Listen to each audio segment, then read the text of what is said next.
Lucky Akter, তাকে আমরা চিনি, বিখ্যাত বা পরবর্তীতে কুখ্যাত লাকি আক্তার। খোয়াব দেখছেন আরেকটা গণজাগরণ মঞ্চ তিনি তৈরি করবেন। খোয়াবই, পারবেন কি না পারবেন সেটা আমরা খুব ভালো মতো বুঝি, কিন্তু সেই ধরনের একটা পরিকল্পনা আসলে আমরা দেখতে পাই। আমরা খেয়াল করেছি গতকাল তিনি জ্বালাময়ী বক্তৃতা দিয়েছেন ধর্ষণ এবং নারী নির্যাতনের বিরুদ্ধে, ডক্টর ইউনূস সরকারের বিরুদ্ধে। তিনি খুবই সরব, আপনারা যে কেউ চাইলে তার ফেসবুকে ঢুকে দেখতে পারেন। আমি দীর্ঘ সময় ধরে চেক করলাম এবং একটা বিশেষ কারণে চেক করতে গিয়ে দেখি তিনি প্রতিদিন প্রচুর প্রচুর স্ট্যাটাস দেন, 5টা 7টা 10টা স্ট্যাটাসও আছে কোনো কোনো দিন। প্রচুর লিঙ্ক শেয়ার করছেন এবং বলা বাহুল্য সব কিছু আমাদের ডক্টর ইউনূস সরকারকে এবং ডক্টর ইউনূসকেও ব্যক্তিগতভাবে আক্রমণ করে সমালোচনা করে। করতেই পারেন যে কেউ, আমরাও অনেকে করছি, কেউ কেউ ইভেন সরকার গঠিত হওয়ার পর থেকে করছে, কিন্তু তারপর একটা কনটেক্সট থাকে তিনি আগে কি করতেন সেটা।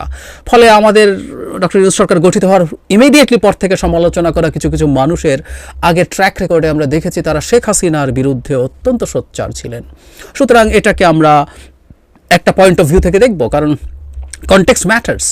সো আমি আসলে ওনার ফেসবুকটা পুরোটা দেখতে চেষ্টা করেছিলাম তিনি জুলাই অগাস্টে কি ফেসবুক স্ট্যাটাস দিয়েছেন সেটা দেখার জন্য।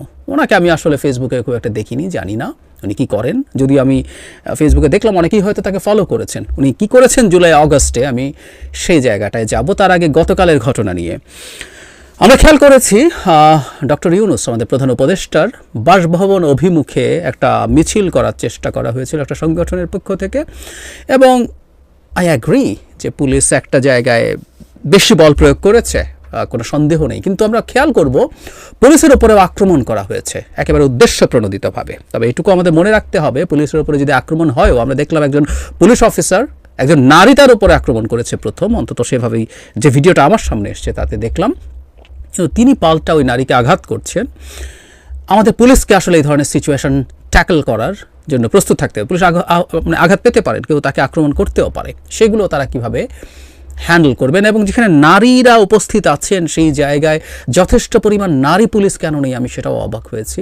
আমাদের অনেক নারীকে এই নারীরা চক্রান্ত করতে আসলেও কেউ কেউ এসেছেনও হয়তো, তাদেরকে তাদের সম্মান তাদের সম্ভ্রম সব কিছু এবং তার প্রতি ভায়োলেন্ট হওয়া, তার প্রতি যদি বল প্রয়োগ করতে হয় সেটা একজন নারী পুলিশের মাধ্যমে হবে, সেটা আমরা একেবারে কোনোরকম কোনো যদি কিন্তু ছাড়া চাই। সুতরাং প্রচুর নারী পুলিশের উপস্থিতি দরকার ছিল, কিন্তু আমরা দেখেছি মানে নারীরা পুরুষ পুলিশের হাতে নিগৃহীত হচ্ছেন, বল প্রয়োগের শিকার হচ্ছেন। বল প্রয়োগ লাগতে পারে, পুলিশ একটা বল প্রয়োগকারী প্রতিষ্ঠান, কিন্তু আমরা প্রায় যেটা বলি পুলিশকে প্রপোর্শনেটলি বল প্রয়োগ করতে পারতে হবে, লেজিটিমেটলি লিগালি বল প্রয়োগ করতে হবে, সেক্ষেত্রে ডিসপ্রপোর্শনেট বল প্রয়োগ না করে ইললিগাল এবং ইললেজিটিমেট বল প্রয়োগ না করে সেটা যাতে হয়।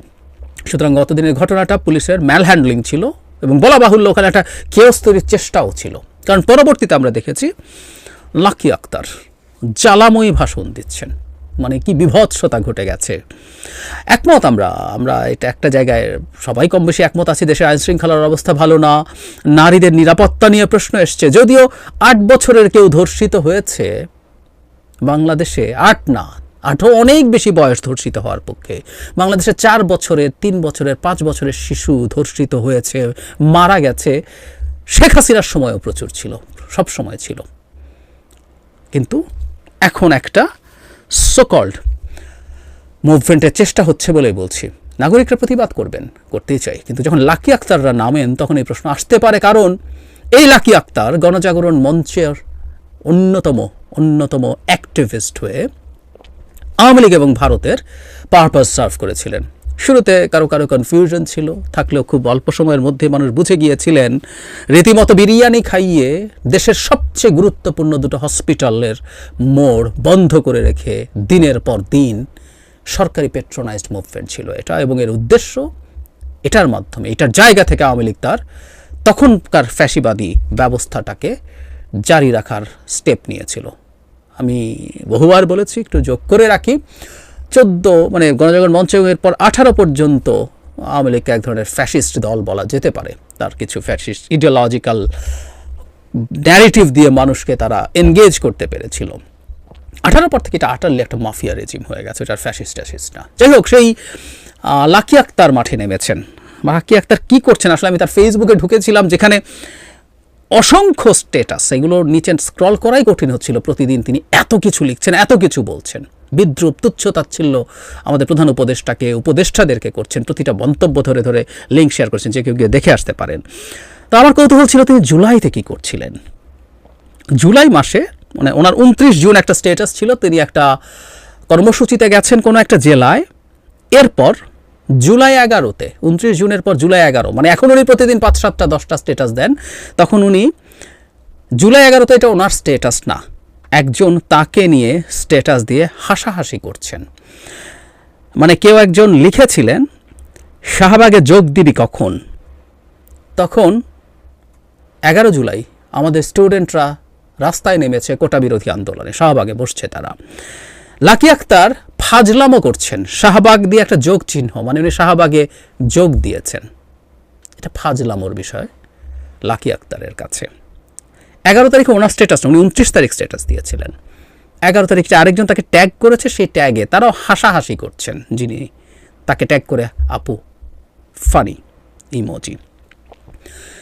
জুলাই 15-তে ঢাকা ইউনিভার্সিটিতে পেটানো হলো, আমাদের বোনদেরকে কি বিভৎসভাবে পেটানো হয়েছে, রক্তাক্ত করা হয়েছে আমরা দেখেছি।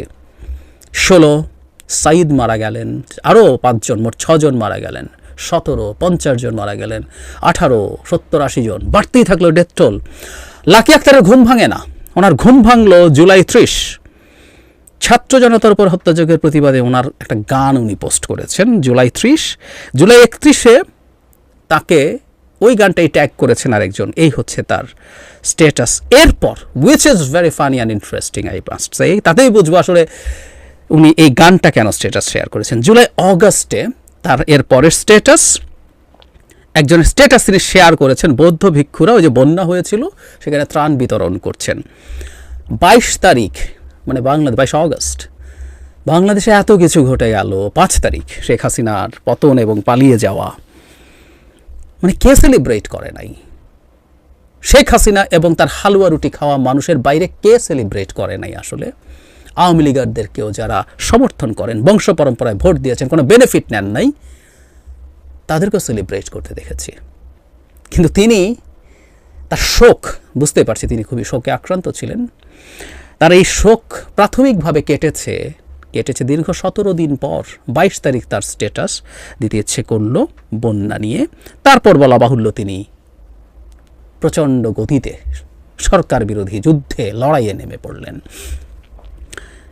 লাকি আক্তার একজন বর্বর, আমি বর্বর শব্দটা আসলে জেনে শুনে বলছি, আমি ইদানিং বলছি একটা কথা, যে বর্বর শেখ হাসিনাকে যারা সমর্থন করেন, মানে আওয়ামী লীগকেও পরবর্তীতে অন্য কারো নেতৃত্বে হলে করলেও করতে পারেন, সবাইকে বিদ্যমান যে দলগুলো আছে সেগুলো করতে হবে না, ভিন্ন মতাদর্শ ভিন্ন মতামত থাকতে পারে, ওনার তো নিজেরই একটা দল আছে। এই লাকি আক্তারদের জন্যই আসলে এই দলটা, তাদের দলটা আওয়ামী লীগের সহযোগী কিনা এসব প্রশ্ন অনেকে করেন, ওদের বি টিম কিনা এসব প্রশ্ন অনেকেই করেন জাস্ট বিকজ অফ দিস। 31 তারিখ বা 30 তারিখ তিনি যে গান শেয়ার করেছেন, মৃদু প্রতিবাদ, উনি হয়তো ভাবেননি তার আপা পতন হবে এবং তার আপাকে দেশ থেকে পালাতে হবে, ফলে উনি বাকরুদ্ধ হয়ে গেছেন এবং সেই পর্যন্ত উনি বাকরুদ্ধই ছিলেন। 17 দিন লেগেছে বাকরুদ্ধতা থেকে বেরিয়ে আসে। এরপর তিনি আবার এমনই ভোকাল হলেন এবং এখন রীতিমতো রাস্তায় নেমে গেছেন সরকারকে বিপদে ফেলতে।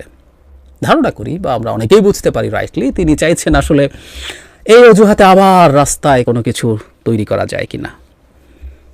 পিওরলি আওয়ামী এবং ভারতীয় চক্রান্ত নিয়ে মাঠে নেমেছেন লাকি আক্তার, তার সাথে আরও কেউ কেউ আছে।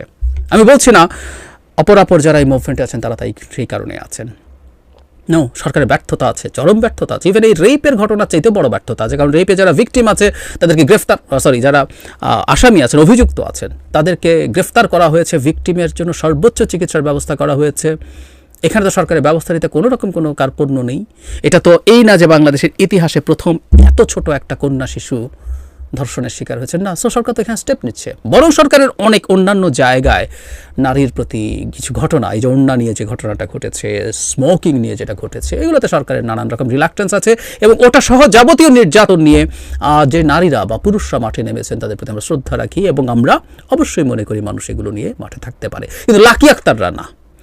যে মানুষটা আওয়ামী লীগের সময়, আওয়ামী লীগের এই বিভৎসতম বর্বরতার সময় যে দুটো লাইন লেখে নাই, তার কোনো অধিকারই নাই বাংলাদেশে এখন সরকারের কি করছে না করছে সেটা নিয়ে কথা বলার।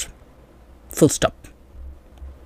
কে যখন বলতে আসে আমরা খুব ভালোভাবে বুঝতে পারি এটা এজেন্ডা নিয়ে আসা, ঠিক সেই গণজাগরণ মঞ্চের মতো আওয়ামী লীগ এবং ভারতের এজেন্ডা নিয়ে মাঠে নেমেছেন।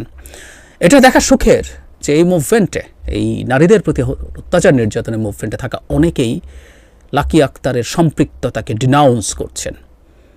আমি আশা করি, আমি বিশ্বাস করি এদেরকে মাঠে যদি আর দেখা যায় সেটা আসলে এই আন্দোলনকে পুরোপুরি প্রশ্নবিদ্ধ করবে, এবং সেটা করার জন্যই এই ভিড়ের মধ্যে থেকেই ঘটনা ঘটানোর জন্য তিনি নেমেছেন।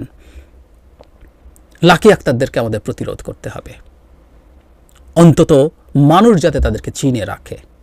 রাস্তায় নামলেও এবং আমাদের পুলিশকেও বা অন্যান্য সবাইকেও সতর্ক থাকতে হবে, তারা কোনো না কোনো ফর্মে স্যাবোটাজ করতে নামছেন। তারা চাইছেন কোনো একটা সমস্যা তৈরি হোক, যে সমস্যাটা তারা বেচবেন ভারতীয় পত্রিকাগুলোর কাছে, তারা সেগুলো সারা পৃথিবীতে বেচার চেষ্টা করবেন যে বাংলাদেশে এটা হচ্ছে। এবং আমি মনে করি এই লাকি আক্তার সহ তার সাথে থাকা যারা আওয়ামী লীগের সময় একেবারে নিশ্চুপ ছিলেন, এখন ভীষণ সরব, তাদের প্রতি খোঁজ খবর রাখা, তাদের প্রতি নজরদারি রাখা, তাদেরকে বোঝার চেষ্টা করা তারা আসলে কি করতে চাইছেন। প্রত্যেকের অধিকারের পক্ষে আছি, তারা তাদের কথা বলতে পারেন। আমি আবারও বলছি, তারা নামবেন, যদি মনে করেন যে তখন বলেন না এখনই বলার সময়, ডু দ্যাট। কিন্তু আমরা যেন এসব বর্বরদের চিনে রাখি। আর সরকারের কাজ করতে হবে, কারণ বারবার বলছি চক্রান্ত আছে। যদি কোনো না কোনো চক্রান্তের সাথে জড়িত থাকেন, কোনো ষড়যন্ত্রের সাথে জড়িত থাকেন, তাদের বিরুদ্ধে আইনানুগ ব্যবস্থা নিতে হবে।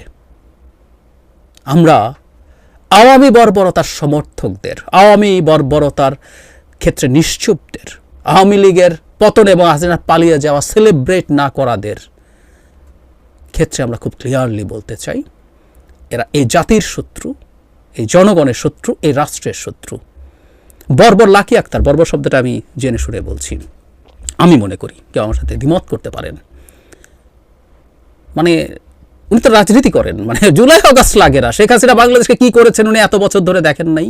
বিশেষ করে 2018 সালের রাতের বেলায় কি করেছেন নির্বাচনের নামে, বছরের পর বছর কি পরিমাণ অন্যায় অত্যাচার করেছেন,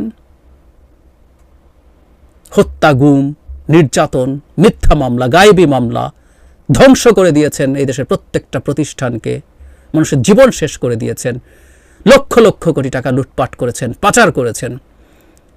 তারপরও হাঁপা গেলে কষ্ট পায় যে মানুষগুলো, ওই বর্বররা বাংলাদেশের মানুষ, শেখ হাসিনাও বাংলাদেশেই ছিলেন।